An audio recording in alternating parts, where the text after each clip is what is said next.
أعوذ بالله من الشيطان الرجيم. I seek refuge with Allah from Satan the outcast.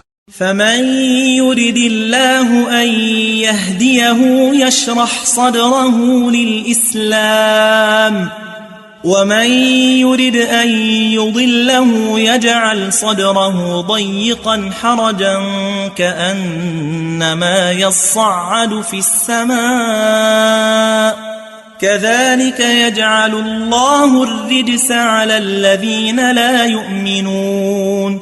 Whomever Allah desires to guide, He spreads open his heart to Islam, and whomever He desires to misguide, He makes his heart narrow, constricted, as though he were climbing up the sky. Allah thus lays defilement upon those who do not believe.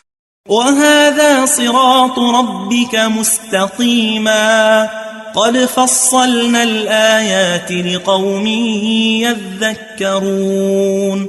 This is the straight path of your Lord. We have explained the revelations in detail for people who recollect.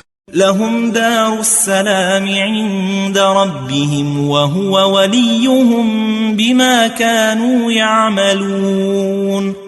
For them is the home of peace with their Lord, and He is their master, because of what they used to do.